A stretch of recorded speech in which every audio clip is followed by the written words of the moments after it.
bahas ini siapa itu alim. Jadi jangan dilihat alim itu orang punya ilmu saja. Orang punya ilmu di Quran belum tentu disebut alim, jamaknya ulama. Surah Fatir, surah 35. Di penghujung ayat 28, paling kanan agak ke bawah sedikit. Innama yakhshallaha min ibadihil ulama. Alim itu bukan cuma pintar, tapi kata Allah itu punya sifat khasyah yang tinggi kepada Allah. Nah, khasyah itu di atas khauf biasanya. Kalau khauf standar, khauf, khasyah itu rasa takut. Rasa takut yang menjadikan kita berhati-hati dalam bersikap. Ada ketakutan, kegelisahan standar, namanya khauf. Ustaz, sampai jam berapa ya ngajar?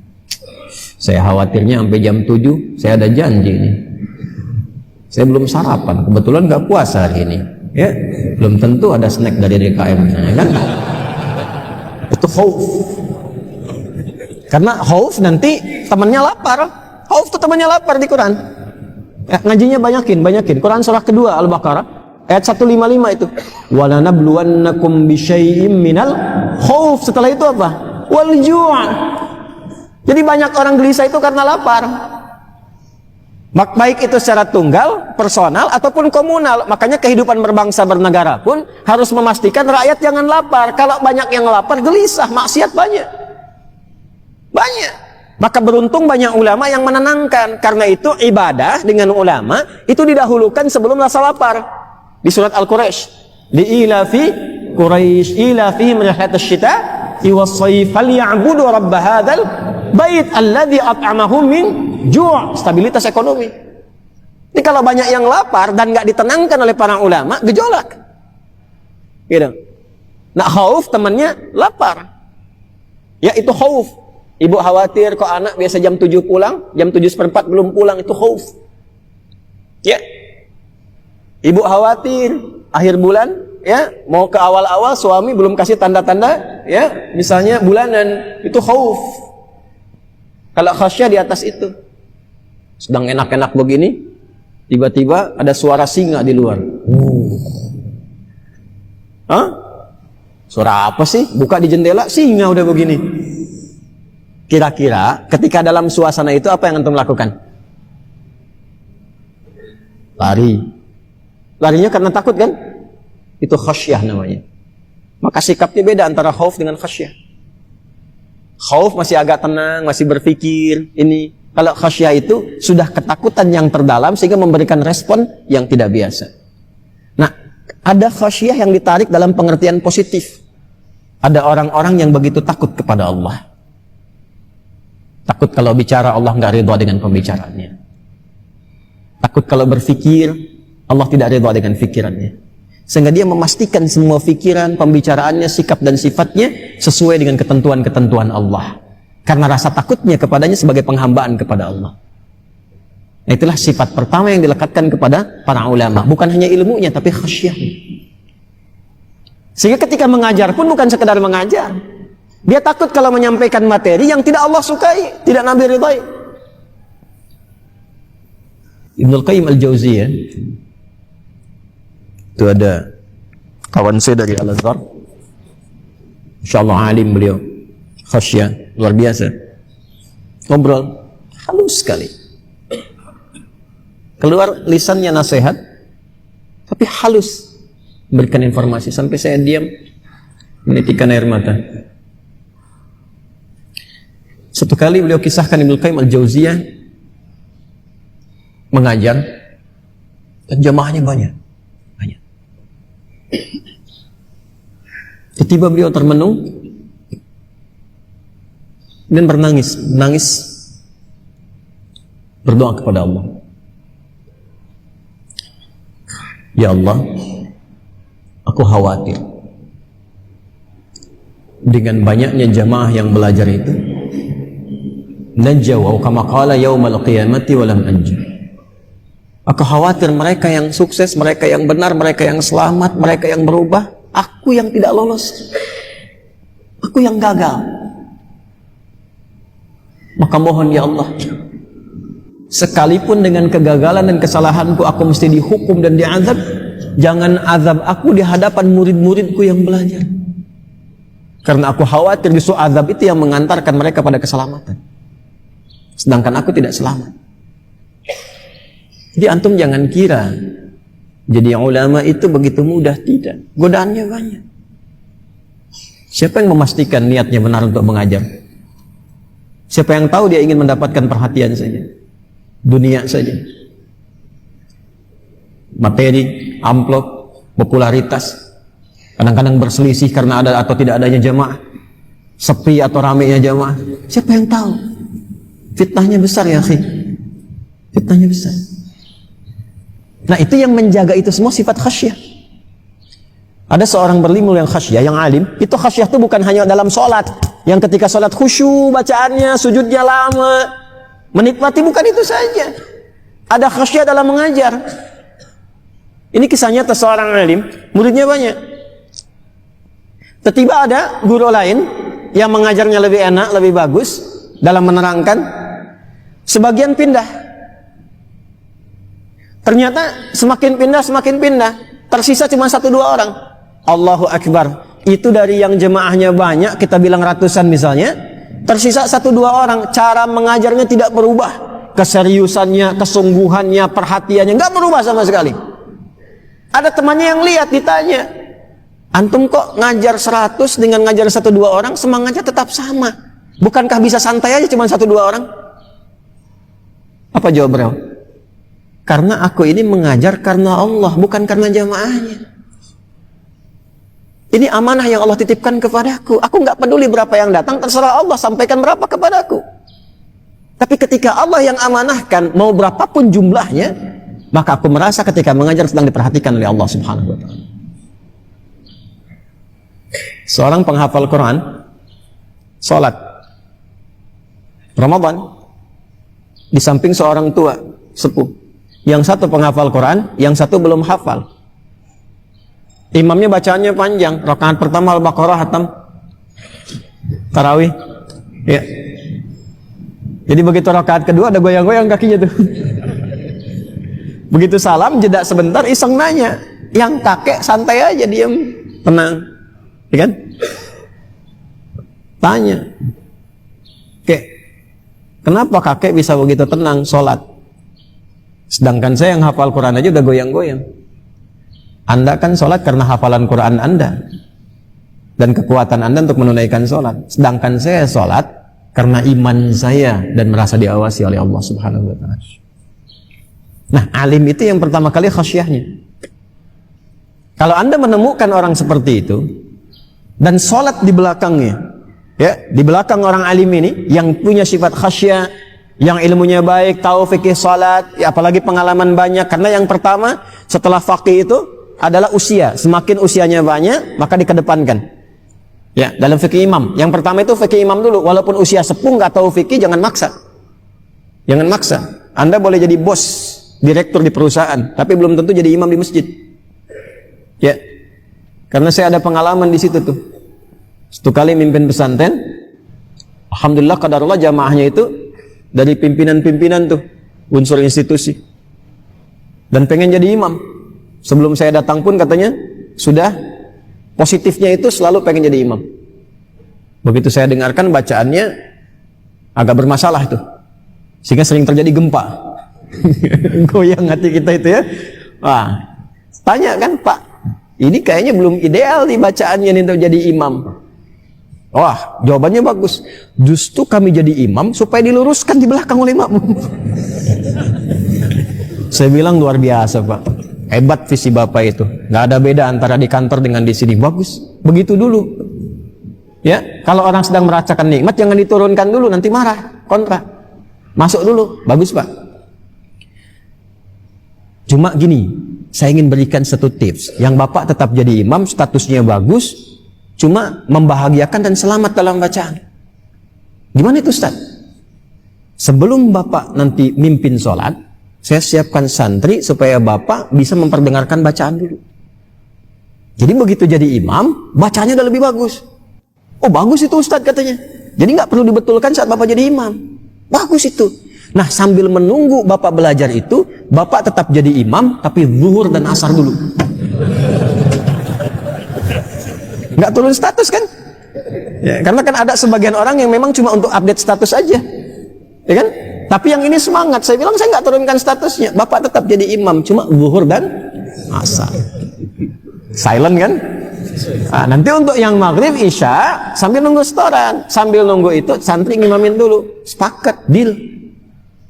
Begitu santri ngimamin, kita ngimamin, terasa lebih enak, jamaah juga nyaman, beliau juga nyaman. Satu kali setelah agak lebih bagus, saya tawari, Pak silahkan Pak maghrib ngimamin. Oh udah, kata yang ini aja lebih bagus. Nah kalau kita mendapati man shalla khalfa imam alimin, siapa yang sholat di belakang alim, bukan cuma imam, tapi alim. Ya, khasyah. Kalau kaitan dengan Quran itu tahu hukum, tahu bacaan, tahu makna, khasyahnya tinggi, maka apa yang terjadi? Faka'annama shalla khalfa nabiyyin. Maka seakan-akan ia salat di belakang Nabi sallallahu alaihi wasallam. Nanti saya sampaikan maknanya, jangan berhenti sampai sini dulu. Ya. Faka'annama shalla khalfa nabiyyin. Bukan salat di belakang Nabi, tapi seakan-akan seperti salat di belakang Nabi sallallahu alaihi wasallam. Nah, ini ada koma nih. Anda yang pegang kitabnya, tolong garis bawahi ya. Kalau bisa kotakin tuh. Ada koma di situ. Dugaan saya setelah koma itu syarah. Kenapa saya menduga seperti itu? Karena saya telah telusuri riwayatnya. Jadi kalau saya ngaji itu, saya cari ini di kitab mana nih? Adanya di mana nih? Ya, di berapa riwayat? Status hadisnya bagaimana? Memahaminya bagaimana? Jadi kita nggak cuma baca begini, terangkan, tidak. Harus tahu ini riwayatnya apa. Ya, teruskan dulu nanti kita gali riwayatnya. Faman shalla khalfa nabiyyin faqad ghufira lah. Orang yang salat di belakang Nabi sallallahu alaihi wasallam bermakmum dan benar niatnya, tulus bermakmumnya, faqad ghufira lahu, maka dia dapat bonus diampuni dosa-dosanya oleh Allah Subhanahu wa taala. Siapapun yang salat di belakang seorang alim yang khasyah kepada Allah, maka seakan-akan seperti halnya ia salat di belakang Nabi sallallahu alaihi wasallam. Siapapun yang salat di belakang Nabi sallallahu alaihi wasallam, maka berpotensi diampuni seluruh dosa-dosanya. Jangan potong sampai sini videonya. Kita selesaikan dulu. Kalau orang khatam belajar hadis, setidaknya memperbanyak referensi-referensi kitab hadis, ini sudah pasti tahu. Sudah pasti tahu nih. Ini hadisnya pasti bermasalah. Artinya dari sanad, bukan dari makna. Ya. Nah, saya telusuri ini, kemudian kita temukan, cuma saya memang belum mencatat tadi itu. Jadi saya kumpulkan di jihaz perangkat handphone. Tadinya saya mau menulis, cuma tadi saya agak sedikit tidur jadi mengerjakan yang lain dulu. Kemudian nggak sempat saya tuliskan seperti yang kemarin saya sempat tulis, kopikan. Ini masih saya simpan di handphone. Nanti insya Allah di pertemuan berikutnya saya tuliskan supaya Anda nggak dapat bagiannya. Saya terangkan riwayatnya dari mana ini. Anda berikan keterangan di situ. Bismillahirrahmanirrahim. Ya. Bismillahirrahmanirrahim. Pertama, ini kita lengkapi dulu. Ya, ini kemungkinan riwayat-riwayat yang sampai secara talaki terdengar, bercampur dengan syarah dituliskan oleh beliau, tapi beliau pun saya yakin paham, mengerti. Cuma diteruskan kepada kita untuk menjadi informasi. Pertama, man shalla khalfa alimin taqiyyin. Nah, ada tambahan itu. Ya, di sini nggak disebutkan. Ya, makanya tadi saya katakan di awal kemungkinan bercampur dengan apa? Syarah. Man shalla khalfa alimin taqiyyin. Ya, siapapun yang sholat di belakang alim. Alim itu bentuk tunggal dari ulama. Ulama itu jamaknya. Ya, siapapun yang sholat di belakang seorang alim, imamnya alim taqiyyin, yang bertakwa. Makanya saya sebut khasyah tadi. Jadi bukan sekedar alim, alim yang bertakwa. Ya, tambahkan di situ, man shalla khalfa alimin taqiyyin, faka'annama shalla khalfa nabiyyin. Maka seakan-akan ia salat di belakang Nabi sallallahu alaihi wasallam. Teruskan. Awradahu bihadzal lafzi. Riwayat ini bisa ditemukan dengan lafaz yang sama. Ya. Jadi kalau hadis itu kan bisa diriwayatkan dengan lafaznya, bisa dengan maknanya, walaupun lafaznya nggak sama. Nah, lafaz yang seperti tadi dan senafas dengan ini bisa ditemukan di satu kitabnya Al-Mabsut. Saya sudah lihat ini. Ya, Al-Mabsut itu di fikih Hanafi. Di kitab Al-Mabsut karya As-Sarkhasi, Al-Imam As-Sarkhasi, juz 1 halaman 42. Ini kan nggak disebutkan sini. Ya, nggak disebutkan. Satu di kitab Al-Mabsut karya Al-Imam As-Sarkhasi fikih Hanafi, juz 1 halaman 42. Sudah? Kedua, Imam Al-Marghinani. Imam Al-Marghinani dalam kitabnya Al-Hidayah, juz 1 halaman 57. Juz 1 halaman 57. Nah, ini ngaji. Kita sedang ngaji ya. Kalau anda sedang ngaji detil mungkin ya tidak disebutkan selesai. Tapi anda nggak tahu ini hadis apa bukan. Ya? 3. Di kitab Bada'i'us Sana'i karangan Imam Al-Kasani, juz 1 halaman 158. Juz 1 halaman 158. Wa ghairuhum hakadha biduni sanadin wala azlin ila ahadin minal mukharrijin. Nah, cuma sayangnya di kitab-kitab 3 yang disebutkan tadi dan selainnya itu tidak disebutkan referensinya, siapa yang keluarkan, sanadnya sampai ke Nabi. Cuma kalimat aja. Ya. Jadi informasi yang terus bersambung secara lisan. Kalau dulu kan jarang ngajinya bisa nulis-nulis gitu ya. Dulu orang ngaji itu dengan talaqi, lalu dikuatkan dengan tulisan. Nah, ini riwayat ini termasuk riwayat yang tersambungkan dari lisan ke lisan, tapi nggak bisa dilacak sanadnya siapa sampai ke Nabi. Nggak ditemukan sanad. Sedangkan dalam hadis itu ketat ketentuannya, mesti ada sanad. Sanad itu transmisi jalur orang-orang yang menerima sampai ke Nabi untuk menunjukkan kebenaran di risalah Islam, bukan di karang-karang. Kalau nggak ada sanad, berarti semua orang bisa kreasi. Ya, sudah ada mazhab Syafi'i, mazhab Hambali, mazhab Maliki, mazhab Hanafi, ntar bikin mazhab Uwah nanti. Salah. Ya. Mazhab apa? Ya. Nggak usah aneh-aneh lah. Ya.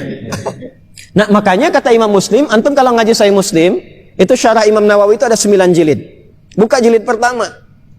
Sejak muqaddimah itu langsung dibuka dengan babul isnadi minad din. Lalu dibuka dengan perkataan Alim Ibnu Sirin rahimahullah taala. Ya. Bab pembelajaran ilmu dalam Islam semuanya bersanad dan termasuk bagian dari agama. Laulal isnadu laqala an-nasu ma yasha'u aw kama qala. Kalau nggak ada sanad itu nanti agama nggak terjaga. Semua orang kreatif seperti apa yang dia inginkan. Gitu. Dari mana antum tahunya kalau salat itu 2 rakaat subuh?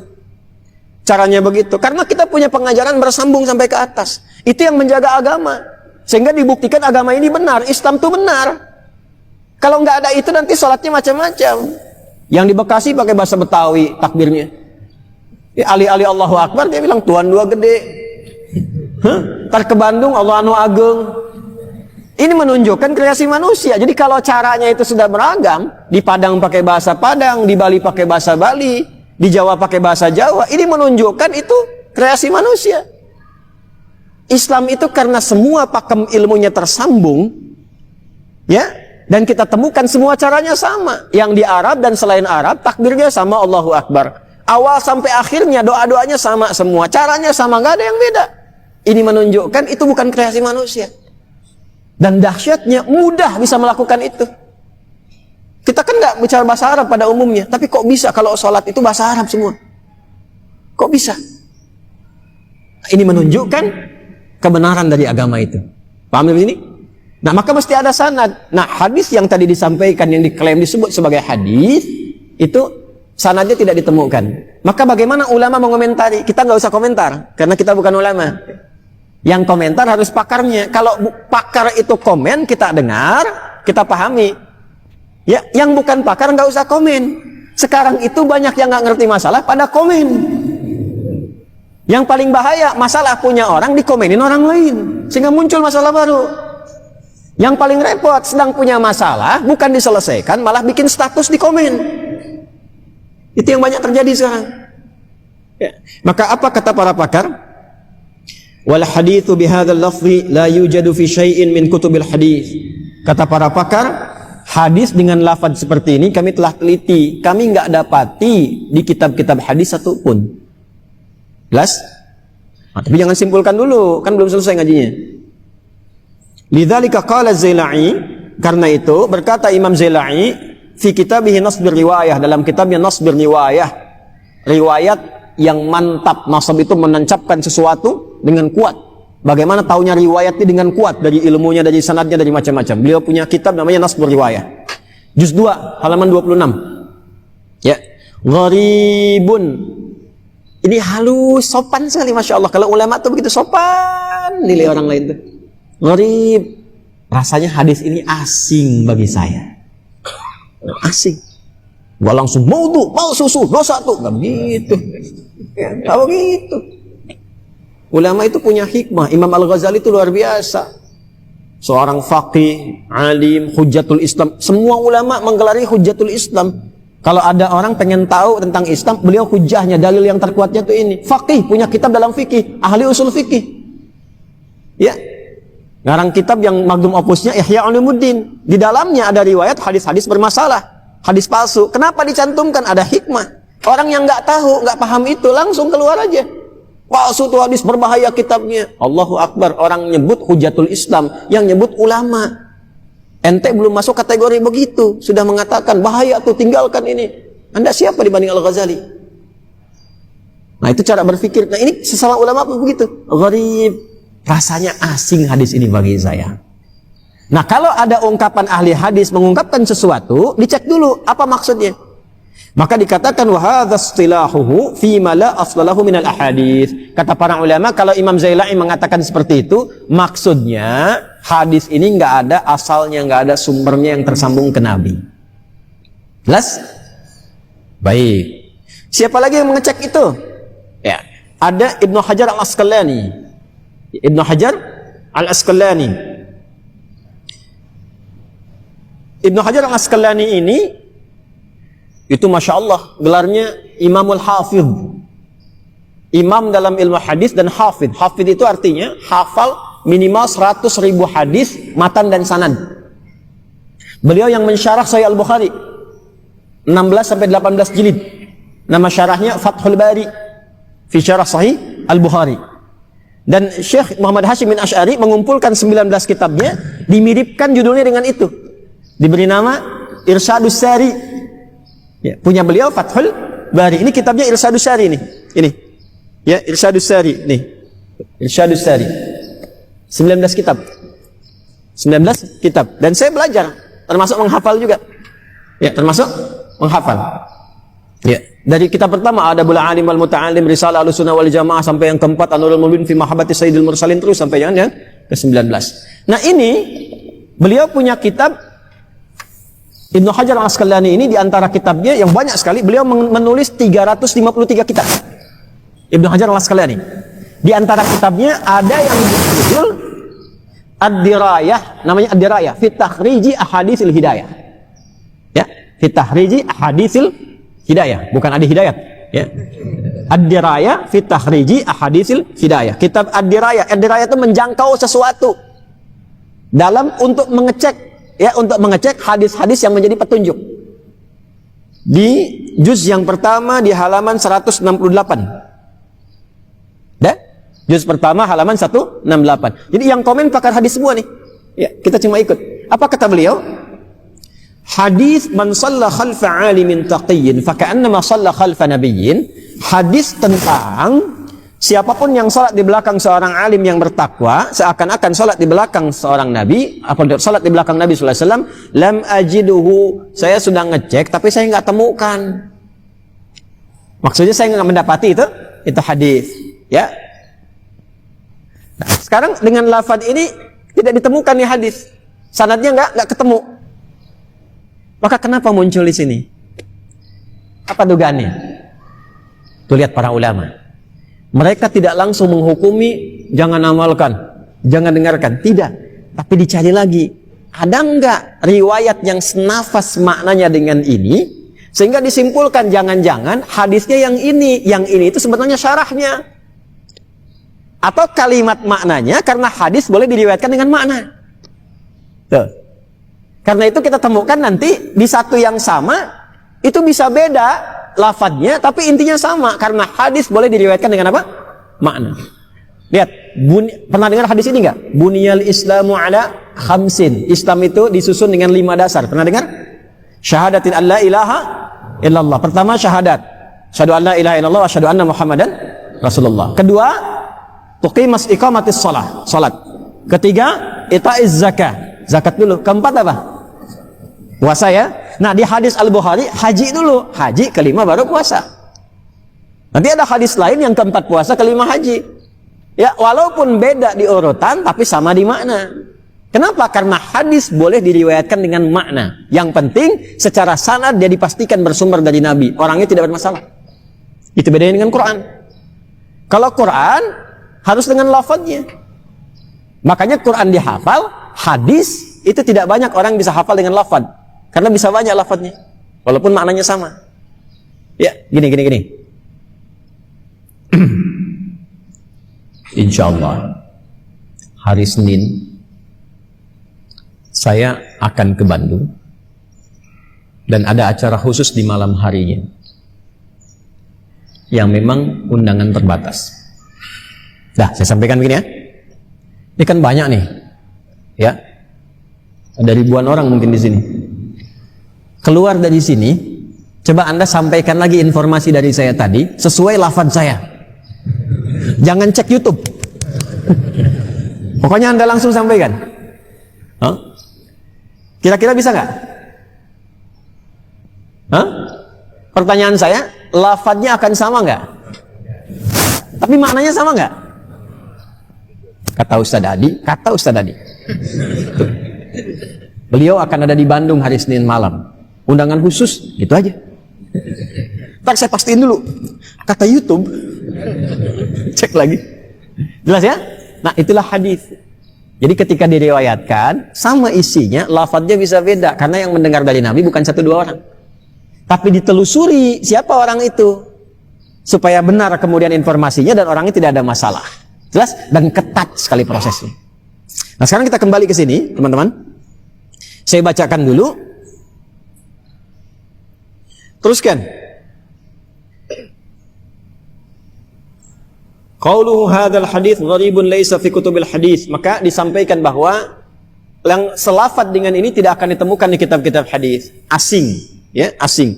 Kemudian waqala Sakhawi fil Maqasidil Hasanah. Imam Sakhawi terkenal sekali pakar hadis, ya, tahu tentang ilmu hadis. Beliau punya kitab namanya Al-Maqasid Al-Hasanah. Halaman 486.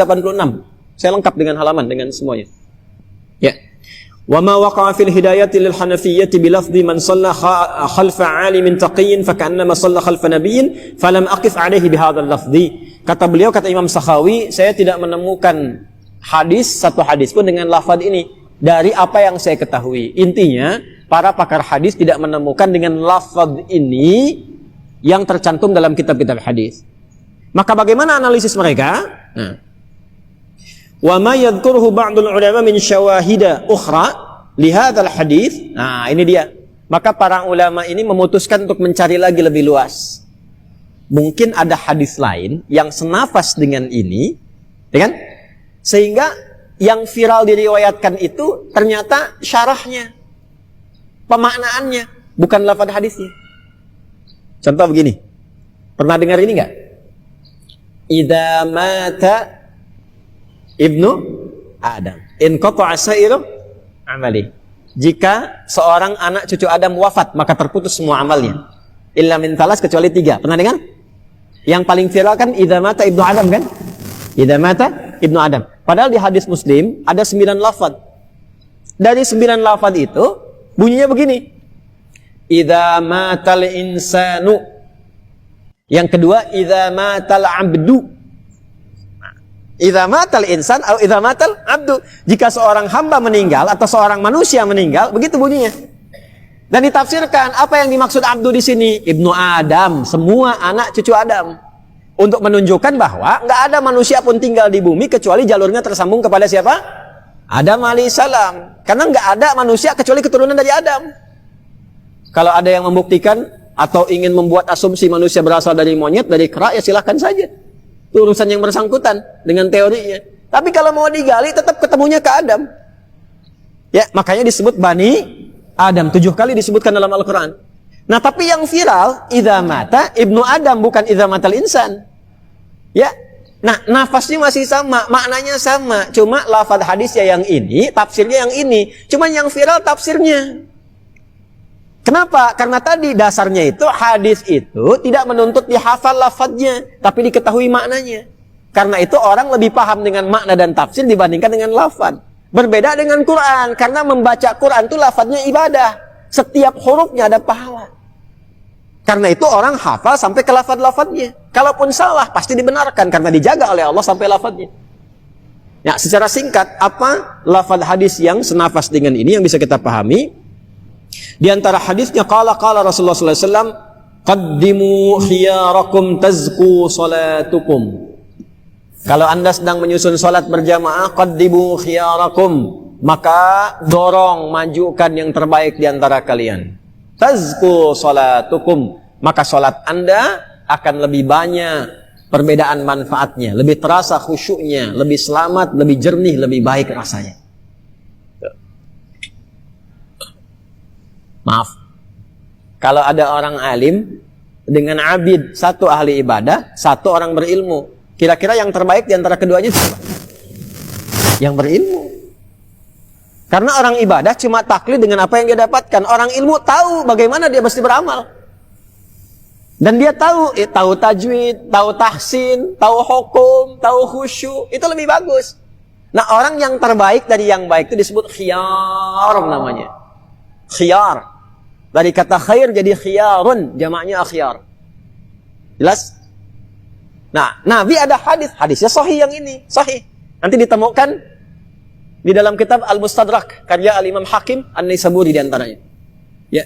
Nah, siapa Imam Hakim An-Naisaburi? Nah, kita ngajinya lengkapi lagi. Sampai jam berapa kita nih?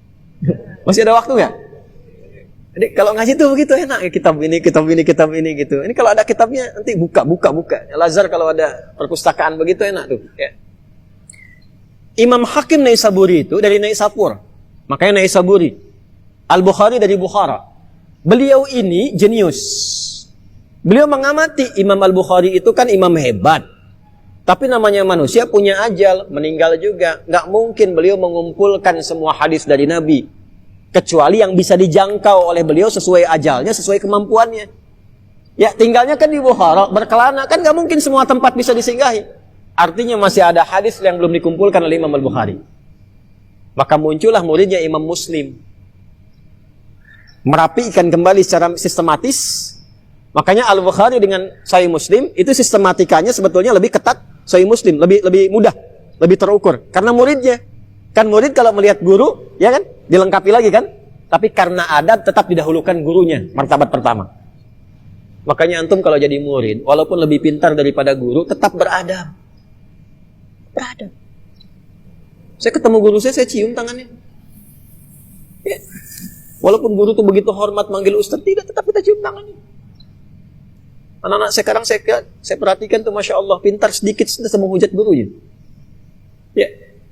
Salaman juga mau begini, gak mau cium tangan. Padahal yang waktu kecil dia dirawat-rawat, diajarin alif bata dan sebagainya, Masya Allah. Udah dewasa, baru hatam sedikit, baru hatam Sahih Al-Bukhari. Ya, sudah membid'ahkan gurunya misalnya. Itu hati-hati, gak berkah nanti. Syekh Nawawi Al-Bantani, kenapa diantaranya bisa sampai sekarang itu? Kitabnya digali sampai di Mesir dan sebagainya. Itu beliau kalau mau datang ikut seperti ini, muhadarah, pengajian, ikut ta'lim, itu sedekah dulu. Sedekahnya diniatkan supaya Allah tutupi beliau dari aib gurunya. Jadi akhirnya beliau yang dapatkan berkahnya aja, nggak peduli dengan aib gurunya, karena semua manusia punya aib. Oke. Nah balik ke sini. Sampai mana tadi itu? Imam Hakim Naisaburi melihat Imam Muslim pun kan ada masanya. Dengan keterbatasan ajal, selesai Sahih Muslim, siapa yang meneruskan? Maka beliau mencermati metodologi Sahih Al-Bukhari dan Sahih Muslim. Dua-duanya dilihat. Ini bagaimana bisa meriwayatkan hadis. Syaratnya apa? Yang Sahih Muslim syaratnya apa? Ketentuannya bagaimana? Ini dahsyatnya. Dikeluarkanlah metodologi itu, diikuti oleh beliau. Disusulkan kepada metodologi keduanya. Dalam bahasa Arab, disusulkan, diikutkan, disebut dengan mustadrak. Maka diberi nama kitabnya Al-Mustadrak. saya susulkan isi kitab saya kepada kitab Imam Al-Bukhari dan Imam Muslim, dan saya cantumkan riwayat yang belum diriwayatkan oleh keduanya.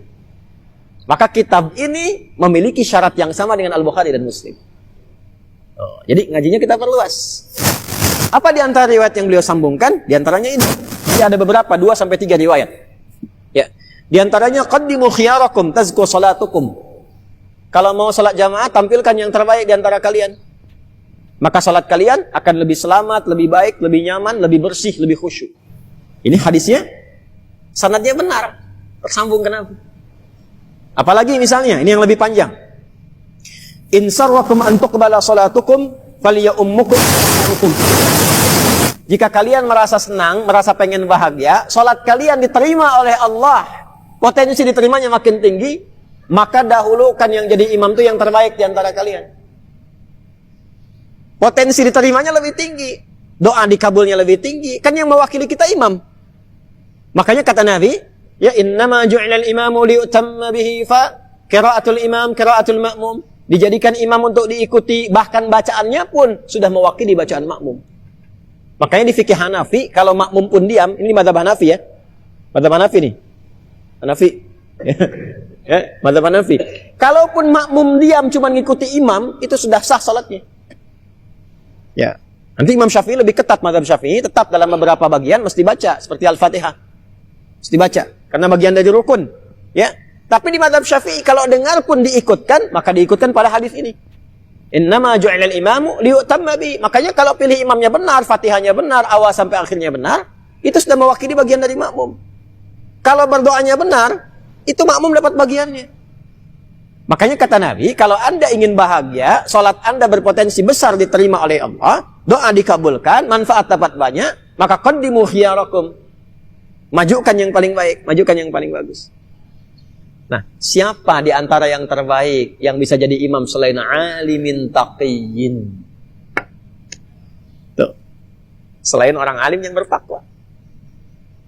Makanya ini sebetulnya tafsir dari hadis yang tadi disampaikan. Ya. Cuma diperluas maknanya. Dalam bab apa? Dalam bab tentang ilmu dan ulama serta menghadiri majlis. Ini tafsirnya. Man shalla khalfa alimin taqiyyin faka'annama khalfa nabiyyin. Maka orang-orang yang salat di belakang alim, imamnya alim, bertakwa, dekat dengan Allah, maka seakan-akan salatnya di belakang Nabi, maksudnya di belakang petunjuk Nabi. Nabi yang nunjukin di hadis sahih. Ya? Itu maksudnya. Paham nggak? Paham ya? Ini jangan hukumi dulu. Ini jangan ngaji kitab ini nih. Maudhu palsu hadis yang nggak didapatkan. Iya, karena keterbatasan ilmu Anda nggak dapat. Tapi para ulama yang pakar mencari tahu hakikatnya. Gitu. Nah, ini kalau saya nggak sampaikan riwayatnya, nanti bisa salah untuk memahami. Jadi yang dimaksud di sini tafsirnya, maknanya. Siapa yang sholat di belakang orang imam yang takwa, alimin taqiyyin, maka berpotensi sholatnya banyak diterima. Bacaannya benar, doanya dijawab. Dan imam mewakili makmum. Bukankah imam duduk di antara dua sujud baca Rabbighfirli juga? Ya kan? Rabbighfirli warhamni. Itu kalau ikut hadis Nabi tadi, innama ju'ilal imamu liyutamma bihi. Imam itu dijadikan untuk diikuti. Faqiraatul imam qiraatul ma'mum. Bacaan imam mewakili juga bacaan makmum. Antum dapat. Imamnya orang takwa, orang soleh, dekat dengan Allah. Dia berdoa, dikabulkan. Antum ikut ke situ. Begitu dia mengatakan, Rabbighfirli, ampuni aku ya Allah. Diampuni, antum dapat. Saya dapat, kita dapat. Itu maksudnya. Ya, makanya ada tafsir setelahnya. Faman shalla khalfa nabiyyin, ya faqad ghufira lah. Orang yang salat di belakang Nabi diampuni dosanya. Nabi yang minta. Rabbighfirli, ya Allah ampuni aku. Nabi baca doa, Nabi baca ayat, bahkan ayatnya terkait dengan surga, minta surga. Makmum ikut di belakang, dapat surga. Nabi salat baca tentang ayat neraka, minta perlindungan. Makmum di belakang ikut, dapat terlindung dari neraka. Makanya beruntung salat di belakang Nabi. Sekarang Nabinya sudah nggak ada. Dan nggak ada juga wakil Nabi. Ini nggak usah datang ke MUI bawa-bawa senjata segala gitu ya. Apa nyambung ke sana itu? Nggak usah aneh-aneh. Ya. Nah sekarang Nabi nggak ada juga wakilnya. Tapi Nabi kasih kabar ke kita, ada penerus saya yang menjaga semua ajaran saya.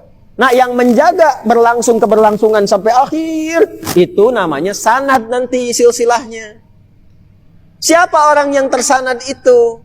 Masuklah ke hadis lain. Hadisnya di mana? Di Sunan Ibnu Majah, termasuk di At-Tirmidzi. Ditemukan di nomor hadis 222 kurang lebih. Siapa yang meriwayatkan? Sahabat Abu Darda. Hadisnya cukup panjang. Ya, mulai qala Rasulullah sallallahu alaihi wasallam, "Man salaka tariqan yaltamisu fihi 'ilman sahalallahu lahu tariqan ilal jannah." Siapa yang menempuh perjalanan untuk belajar pengetahuan walaupun sedikit, satu ayat, satu hadis, maka dengan alasannya Allah akan untuk meringankan langkahnya ke surga. Kemudian apa lagi? Wa innal malaikata, belum selesai hadisnya. Wa innal malaikata la tad'u ajnihataha ridan li talibil ilmi. Dan malaikat kemudian membentangkan sayapnya untuk mendoakan, memohonkan ampunan, mengaminkan doa yang dimohonkan oleh dia sejak berangkat sampai dia pulang. Ya, wa inna talibal ilmi yastaghfiru lahu man fis samawati wa man fil ardi hatta al-hitan allati fil bihar. Dan orang yang menuntut ilmu itu kalau ikhlas menuntutnya, maka saat dia berangkat duduk sampai pulang, didoakan, dimohonkan ampunan kepada Allah dari dosa-dosanya oleh seluruh penghulu langit dan bumi yang soleh, yang dekat dengan Allah. Sampai-sampai makhluk Allah di lautan pun mendoakan kepadanya. Itu hadis sahih. Hadisnya tentang bagian iman. Makanya diletakkan kitabul ilmi setelah kitabul iman di Sahih Bukhari. Kitab Bad'ul Wahyi, kitabul iman, kitabul ilmi. Jadi ada bab-bab tertentu yang dibacanya pakai iman, bukan pakai akal. Kok bisa ikan di lautan berdoa? Ntar kalau udah meninggal, Anda tahu. Ntar kalau udah meninggal, itu bab iman. Dan meninggal aja dulu. Ya, jelas ya? Belum selesai. Lihat ujungnya. Wa innal ulama'a. Kalau sudah belajar, sudah paham, jadilah ulama. Jadi ulama. Khusyuk, tawadhu, wara'. Maka ulama seperti ini warathatul anbiya. Kata Nabi, wa innal ulama'a warathatul anbiya. Dan para ulama itu itulah pewaris para nabi. Nah, itu diwariskan secara berjenjang lintas generasi. Makanya kita nggak akan kekurangan ulama. Di zaman Nabi saja kurang lebih itu sudah ada 122 ulama ahli fikih yang 12-nya ditetapkan oleh Nabi juga itu bisa berfatwa. Kalau menempat, diberikan tugas oleh Nabi, Nabinya nggak ada di situ, diberikan tugas, itu sudah bisa berfatwa. Di antaranya Mu'adz bin Jabal sebelum dikirim ke Yaman, itu Nabinya masih hidup. Kan dulu belum ada handphone, telepon. Ya Nabi, ini ada masalah begini, apa jawabannya? Nggak ada. Ya, mau balik lagi lama dari Yaman, tanya sekarang kembali 6 bulan lagi. Ya, orang udah meninggal. Ya, maka Nabi pastikan, Mu'adz, nanti kamu mendapati gini, ini ada ahli kitab ada begini, ajarkan ini. Nah, saya mau pastikan kalau kamu ditanya jawabannya dari mana? Ya Rasulullah, pertama saya nanti akan cari dalilnya di Quran. Bagus. Kalau kamu belum nyampe ke situ, nggak ditemukan lafadznya langsung atau petunjuknya langsung, dari mana? Dari keteranganmu ya Rasulullah di hadis. Bagus. Kalau kira-kira kamu belum dapati itu, kamu akan simpulkan apa? Saya akan berijtihad mengacu pada keterangan Al-Quran dan hadis, isyarat-isyaratnya. Ditepuk. Beliau senang bersyukur, segala puji bagi Allah yang telah memberikan petunjuk pada Rasulnya Rasulullah. Utusannya Rasulullah. Itu sudah ada mufti di zaman-zaman Nabi untuk berfatwa di tempat-tempat yang jauh dari Nabi. Itulah ulama. Nanti pengajaran itu bersambung. Sahabat menciptakan ulama lagi di generasi tabi'in. Tabi'in menciptakan ulama lagi generasi tabi'ut tabi'in. Makanya bersambung. Nabi mendidik Ibnu Abbas. Ibnu Abbas punya murid lagi nanti. Ada Imam Mujahid, ada Ikrimah dan sebagainya. Terus nyambung. Makanya semua ulama kita tuh punya sanad ke atas. Ya. Saya ngaji dari setiap materi itu guru-guru kami ke atas ini bersanad semua. Yang belajar dengan kami itu ada 40 orang kurang lebih. Itu belajarnya pakai sanad. Mereka azan aja ada sanadnya. Azan, Allahu Akbar Allah, ada sanadnya. Ya. Ada sanadnya. Jadi enggak sembarangan. Enggak sembarangan. Itu sampai terukur ke atas. Ada sanad. Nah, ulama yang bersanad seperti itu, yang menjaga ketentuan sampai ke Nabi, itulah warathatul anbiya. Ya. Wa innal anbiya lam yurithu dirhaman wala dinaran. Dan para nabi tidak mewariskan dinar dan dirham, bukan materi yang diwariskan. Jadi kalau ada ulama ngajarin terus ke harta, ke ini, ke itu, dan sibuk memperkaya diri, nah itu belum termasuk warathatul anbiya. Jangan potong video saya ya. Nah ini mau musim kampanye dan sebagainya. Ya. Pokoknya kalau ada video aneh-aneh atau mendukung salah satu dan sebagainya, abaikan aja. Itu pasti motong video tuh. Ya, ini saya tekankan, mohon maaf. Kembali ke sini. Nah itulah pewaris para nabi. Maka orang yang belajar pada ulama seperti ini, dia mendapatkan intisari materi yang serupa yang tersambung ke nabi. Seakan-akan belajar dari nabi. Ulama gini, sholatnya ikut petunjuk nabi diikutin, sampai sirahnya dipelajarin, sampai khusyuknya dapat. Ya, Sampai benar-benar mendapatkan seperti petunjuk salatnya dari Nabi. Maka seakan-akan, bahasanya faka'an nama, bagus. Tidak mengatakan salat di belakang Nabi. Seakan-akan seperti salat di belakang Nabi. Maksudnya apa? Salat dengan ilmu yang didapatkan tersambung kepada Nabi. Maka orang ini ketika salat khusyuk, nyambung dengan Allah, doanya diterima, salatnya diterima, maka makmumnya berpotensi ikut diterima. Apa kaitan dengan materi kita? Kaitan dengan materinya adalah adabul alim wal muta'alim, keutamaan tentang ulama. Kalau menemukan ulama seperti itu, cepat. Fahadzuhu bihadin wafid. Cepat kejar, seperti menggigit dengan geraham. Belajar pada yang seperti itu. Sayangi, doakan, jaga. Karena ulama ini memang benar-benar untuk mengajar. Hidupnya itu untuk membaktikan seperti itu. Bukan sibuk dengan uang. Sibuk dengan materi, sibuk dengan ini dan itu. Tidak salah. Ada ulama yang pedagang, ada. Abu Hanifah kan jualan kain, kaya juga. Tapi kekayaannya digunakan untuk support kepada pengajarannya. Bukan untuk memperkaya diri.